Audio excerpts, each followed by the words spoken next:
Hey everyone, welcome to my channel. My name's Lee. You're watching Dark Roots Creations, and this is my January wrap-up.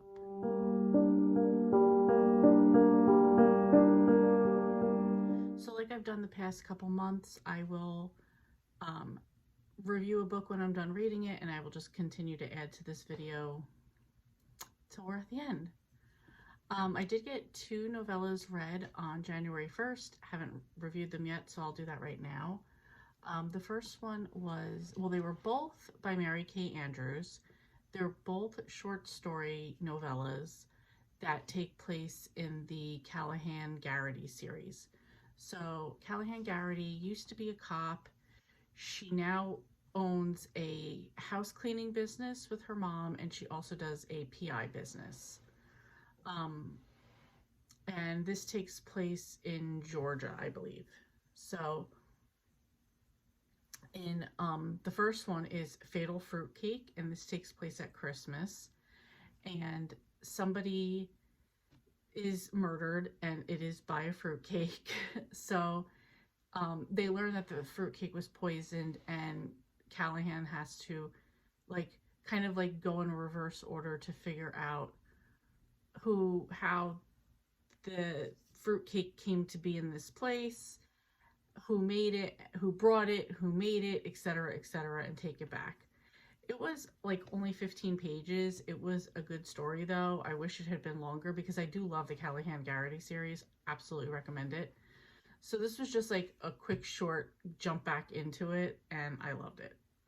Gave this one 4 stars.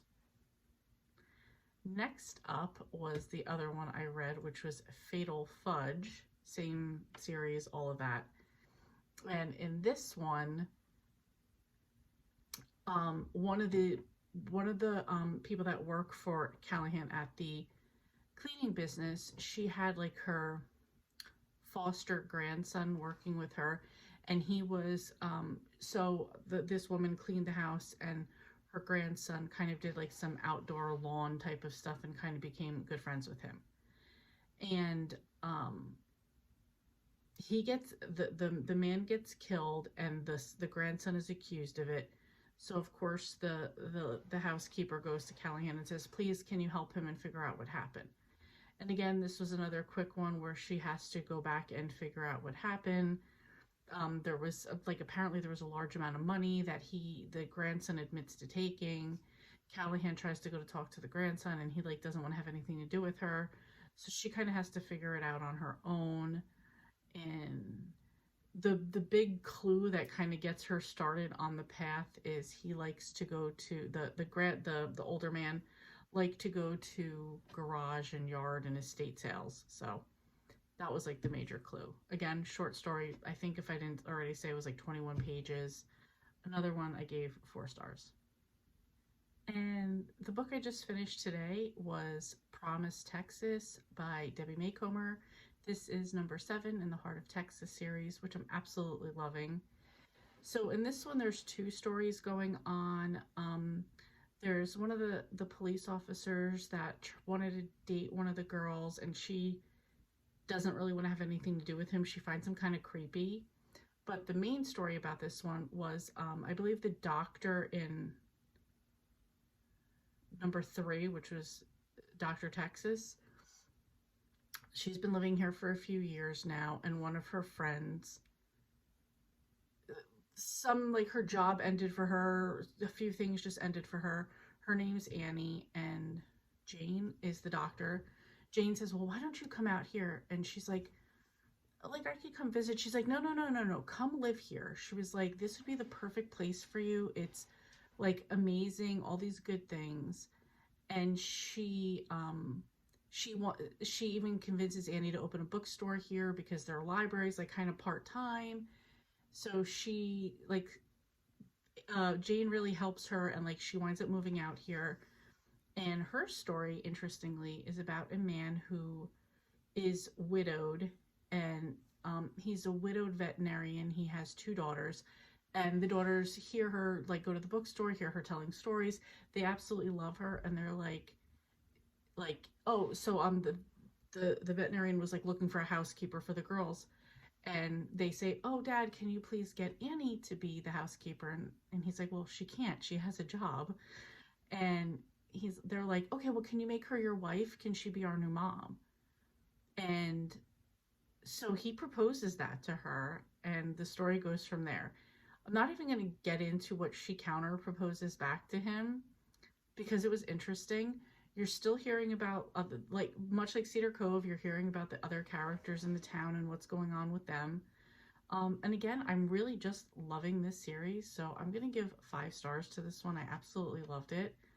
Um, yeah, and I have one more book left in the series. So, um, it's called Return to Promise is the next one, and I'm hoping somebody we don't want to return is not going to return. We'll see what happens though. But anyway, that's it for now. I will catch up with you when I have more read. This is so random, but doesn't that like little chip in the ice right there, doesn't that look like a bird taking off? Or a bird in flight? I don't know. Weird things I'm noticing while I'm waiting for my windshield to defrost, and we're nowhere near it yet.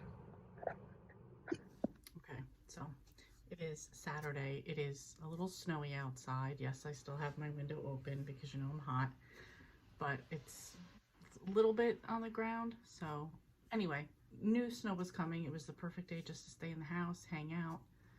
I made some orange cranberry muffins. I made some chicken soup. I reorganized my pantry because I'm sure places have this, but here we have a store called ShopRite that has the can sale. So like you could get cans of food for really cheap. So I bought soups, I bought tomato products, I bought vegetables. I reorganized everything in the pantry.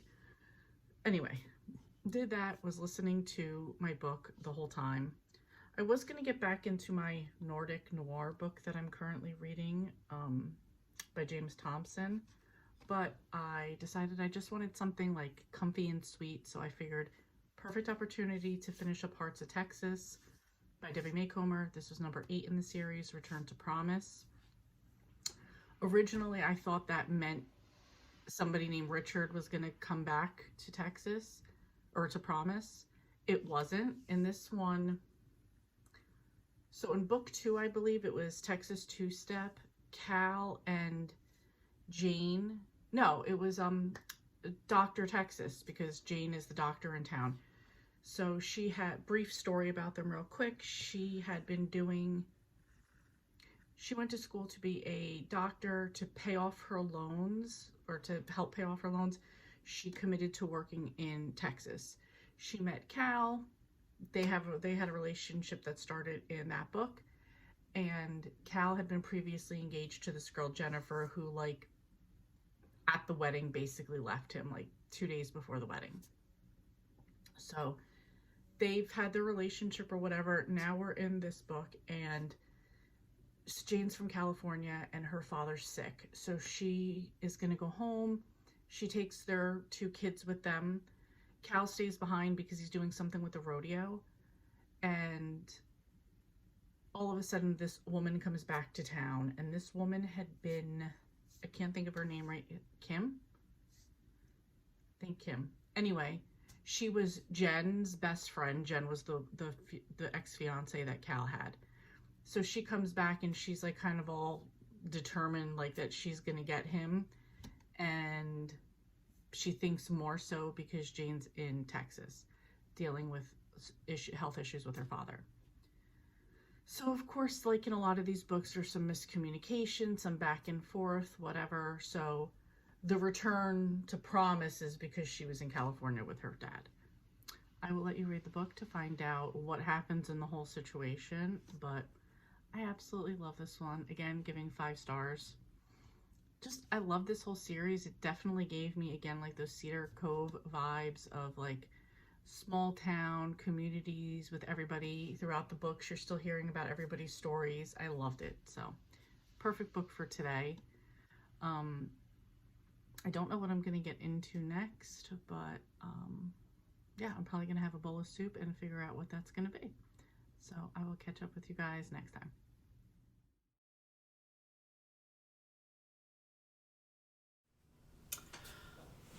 Okay, I'm still dealing with some computer, whatever, filming issues, but we're just going to have to move on from it. So let's move on to what else I've read. So first up, I did Beach Read by Emily Henry. In this one, there are two people. There's Gus and January, and January's a romance writer. Gus writes like general nonfiction, all American novel type of things, I guess. And for personal reasons that January has, she goes and she's living in her father's beach house, and Gus lives next door. Should also say that they previously knew each other when they were in school. They were like in writing classes together, and she doesn't have a favorable attitude toward him after school. So she has some personal issues that go on. She's living at her dad's house. They run into each other because a friend, each or two friends like in a group, invited them to a book club, so they run into each other. They kind of agree to like meet up after, so they're kind of talking shit to each other after about their writing or whatever, like the other one's writing. And then they decide they're each having writer's block, so they each like kind of challenge each other, dare each other by the end of the summer that he would write a romance and she would write a fiction. I'm sorry if I said nonfiction before. I meant fiction, like general fiction. So they're each in their houses. They're getting to like talk about their work, because she's like, oh, well, I'll help you with romance. I'll help you with like the general fiction. So they're kind of talking here and there. And then it goes from there because they each have like their own things that are going on. He's very private. She doesn't really want to say what her situation is. As they're getting further into their books, they're kind of falling for each other. This is a romance, of course, you know how it's going to go. And it goes on from there.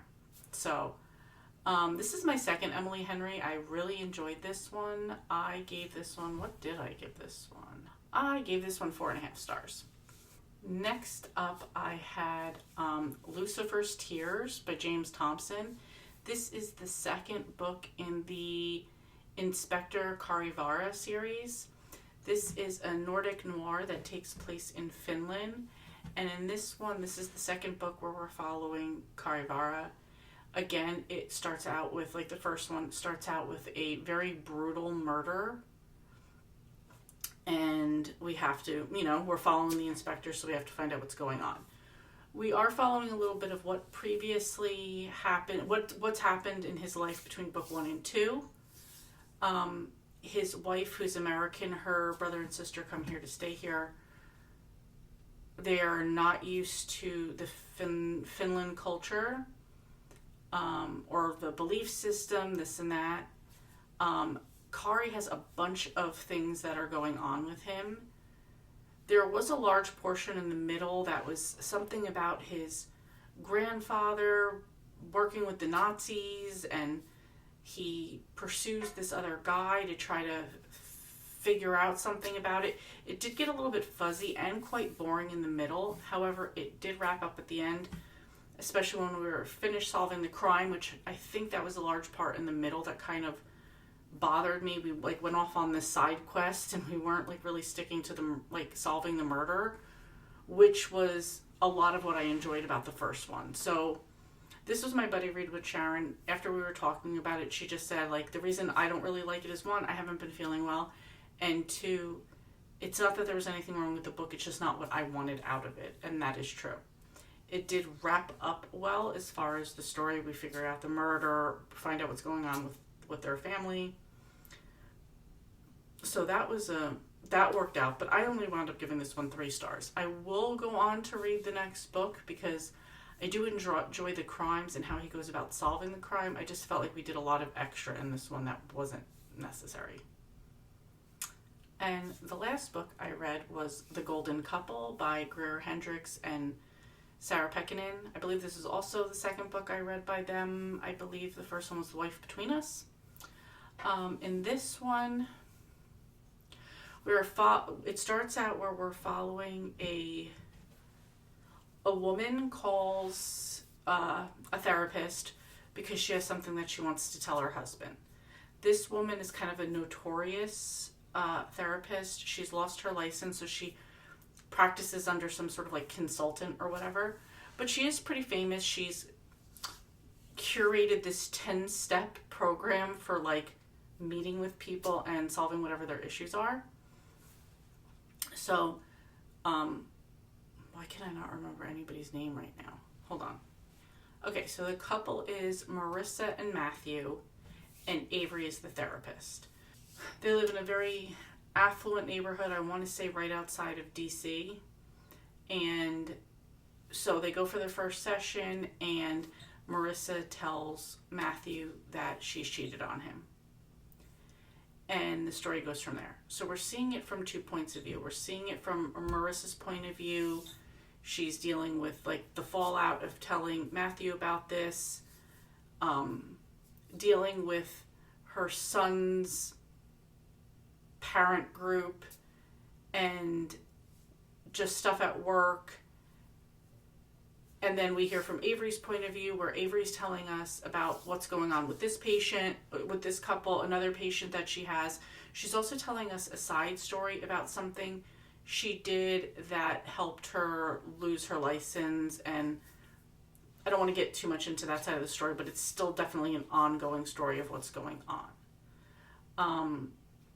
She is also a widow, and there's also a little bit of her like meeting men along the way. So I really enjoyed this one. I know that was like super vague and doesn't really tell anything, but I thought the twists in this were pretty good. Some of it wasn't that much of a surprise, but I do like how the story unfolded. Anyway, you know what I mean. I gave this one 4.5 stars. There's just a few little things, without giving anything away. I can't say what they were, but there were just a few little things that bothered me. So that's it. That's the 3 books that I've read so far. And just to point out, The Golden Couple was on my 21-22 Goodreads list, so I was able to check that one off. It was also a physical book that I had, so I was able to check it off twice. So that's it. Not sure what I'm going to get into next. I will let you know when I do. I decided to grab a Jersey staple, Taylor ham and cheese on an everything bagel, salt, pepper, ketchup. I don't get egg on mine, but it was still delicious. Okay, got 2 more books finished yesterday. First one was All Fall Down by Allie Carter. This is the first book in the Embassy Row series. This is a YA political drama. It's about a girl named Grace whose family's high up in a place called Embassy Row, where there's like an embassy for every country. And we're coming in at a point where her mom has died, and she thinks that she has seen the killer because she remembers something from her past. And she kind of gets help, unwanted help, kind of help from other kids of embassy families. I have absolutely loved everything by Allie Carter that I've read.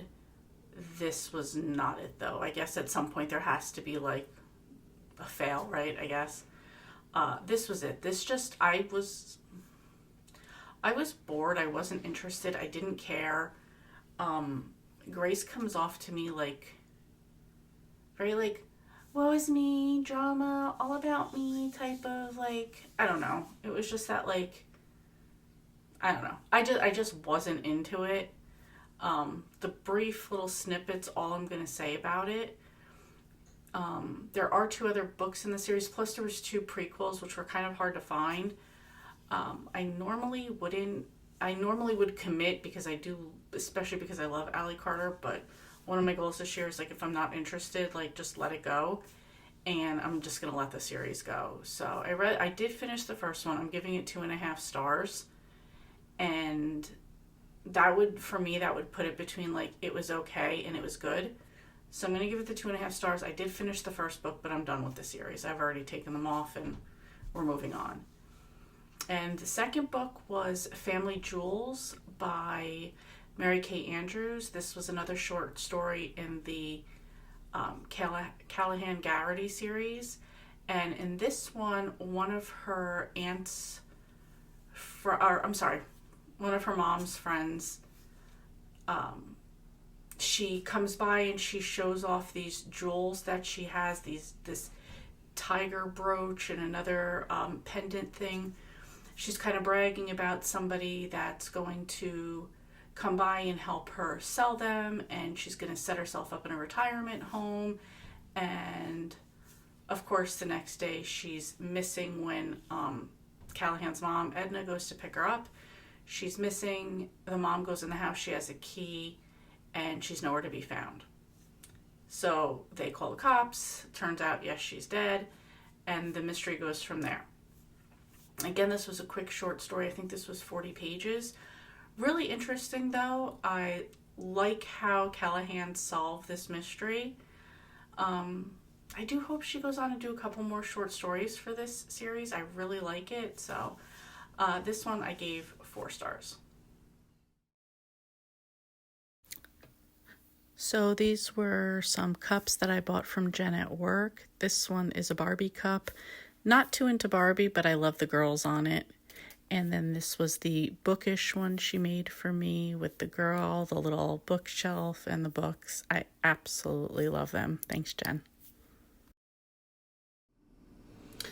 Okay, we're real lifing right now, so of course, as soon as I start filming, plane goes overhead. I'm so glad that just a side note, I am so glad that I did not go on the Tucson trip for work this year. I was told the first flight got canceled. They had to fly. So their first flight, I think that one was to Chicago. That one got canceled. They had to fly to Boston, from Jersey to Boston. Then they had to go from Boston to San Francisco, from San Francisco to Tucson. I hate that. And the sucky part is, like, where all of us are in the company is like New York, New Jersey, Philly, Florida. Not so much Florida anymore, but none of those airports have a direct flight to Tucson. And of course it's in the winter time, so there's always the chance of things getting canceled because of weather. So just glad I'm not doing that. This is real life. Sorry, stuff's out here, but whatever. I'm not perfect. None of us are. And I know you guys don't care. Anyway, just finished a book earlier today. Then went to the gym, 4th day in a row. I'm very happy with myself. This was Where They Found Her by Kimberly McCrate. Takes place in Jersey. So I did know where the town was that they're talking about.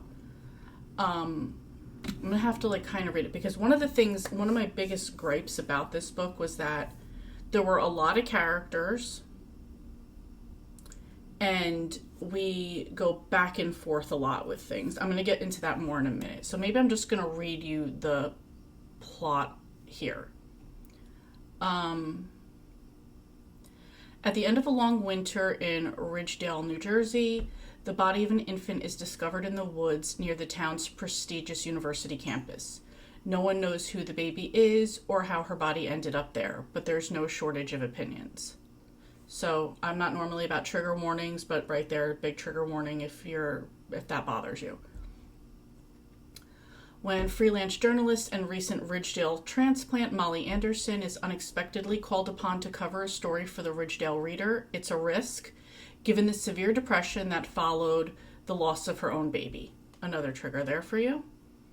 But the bigger threat comes when Molly unearths some of Ridgedale's darkest secrets, including a string of unreported sexual assaults that go back 20 years. Another trigger. Meanwhile, Sandy, a high school dropout, searches for her volatile and now missing mother, and PTA president Barbara struggles to help her young son who's suddenly having disturbing outbursts. Told from the perspectives of Molly, Barbara, and Sandy, McCrate's taut and profoundly moving novel unwinds the tangled truth about the baby's death, revealing that these three women have far more in common than they realized, and that their lives are more intertwined with what happened to the baby than they could have ever imagined.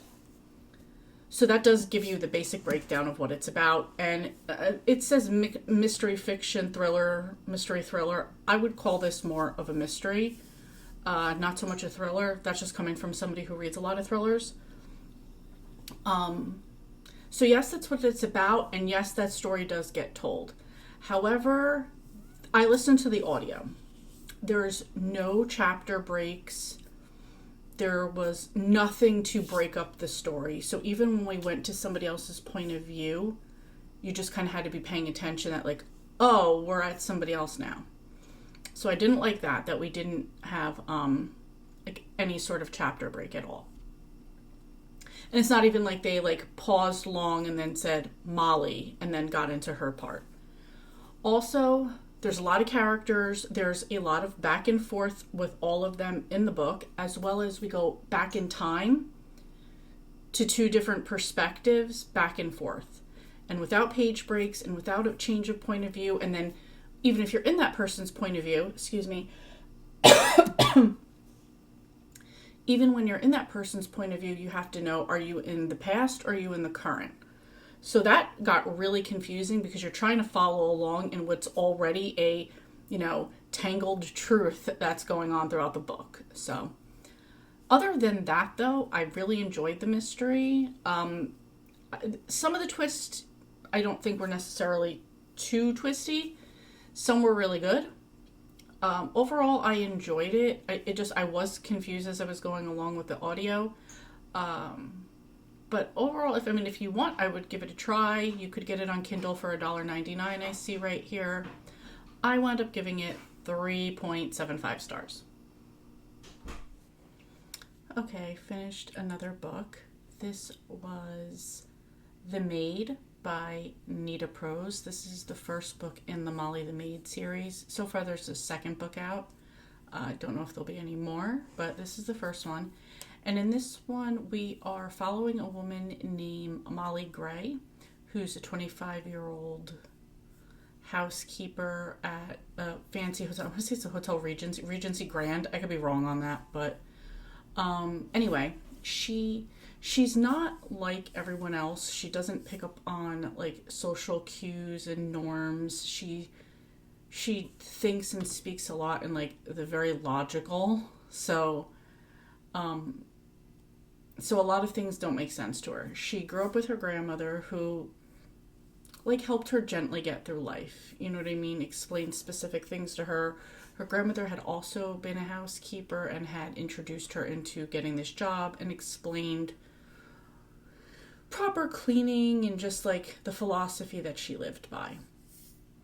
So now it's been a bit of time. The grandmother has passed away and she's still working at the hotel.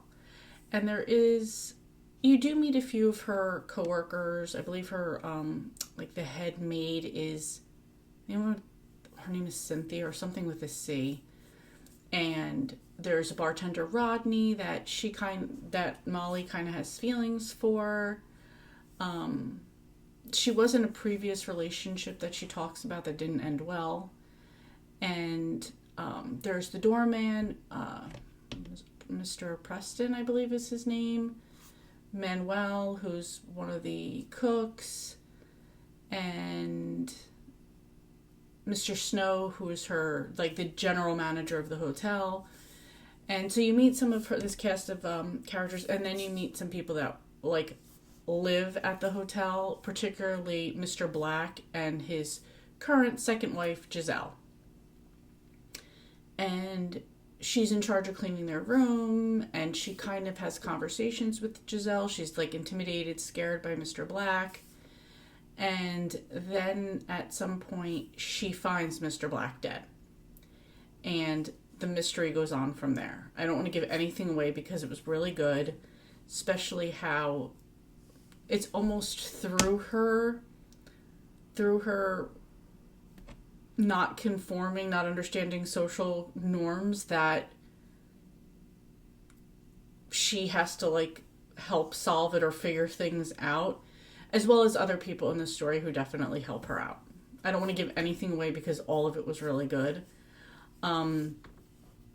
Yeah, so I don't know. This kind of this was my buddy read with Sharon, and we kind of chose this one. She chose this one because, sorry, we had chosen. Sharon chose this one particularly because when we read Frida McFadden's The Coworker, the main character Dawn is a little, I don't even know the right word to use, a little off, a little different, doesn't necessarily pick up on like the social norms and cues and societal type of things like everyone else does. So we actually really enjoyed that about the character. And so when Sharon found this one, she's like, oh, she'd be very similar to Dawn, which she was. And again, I really liked that. And I don't know, it kind of got me thinking, like, this, like, and I don't want to insult anybody by saying, like, saying the wrong terms or anything like that. I'm assuming she's on, both of them were on the spectrum of some kind, but I feel like they were very high functioning and loyal and hardworking. They both had like a strong work ethic, and I felt like these would be such like ideal qualities. None of the like BS of the other coworkers, like whatever the head maid's name was now, Cynthia or whatever. Like, she was lazy and like a piece of shit on top of it, but I feel like those are like a lot of good qualities that you'd want in an employee. And it'd almost be like, you know what, take your time with them, be a little bit more gentle and understanding with them, because the benefits of what you were getting from them far outweighed their differences. You know what I mean? So I don't know. I just thought that, like, I really enjoyed reading those characters. So when Sharon and I decide we're going to read the second book, I will look forward to getting back into this with Molly Gray. If I didn't say it already, I rated this one 4.5 stars.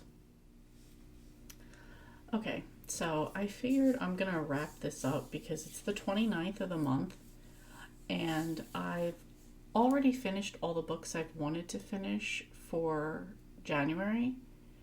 And the only one I still have open is the 4-Hour Work Week. And I know that's something that I borrowed from the library and has to go back in 2 days. I won't be done by then because I realize that it's just a book that I'm going to take my time getting through. And it's probably something that would have actually been better in like physical form because there's like workbook type of stuff to do. I'm still going to listen to it, but I probably won't finish it before the expiration, so I'll just re-borrow it again probably next month, whatever, to try to get through it, because I could just tell it's one of those books, like, I want to get through it, but I don't want to push myself for it. Anyway, tried to get into a different book today, DNF that, so I do have another one going right now, too. What is it, though? Maybe it was the DNF and then I just let it go. So I'm just like not feeling, I don't necessarily want to start my February books yet, and I don't want to like stress myself out about finding something else to read. I have plenty of other things I can do. So I'm just going to work on those things instead. So let's see where this month left off for me. Okay, so not too bad actually. I got 11 books done, which is pretty good for the first month of the year. I'm happy with that. So yeah, that's it. Let me know how your January has gone as far as your reading. Did you have a favorite book of the month? If I look at mine, I've already had 2 5 stars, and both of them were from the Heart of Texas series by Debbie May Comer. Couple 4, 4.5, a few lower than that, but listen, I'm happy with it. So let me know how you guys did, what a favorite was for you, and yeah, that's it. Thank you so much for watching, and I will see you next time.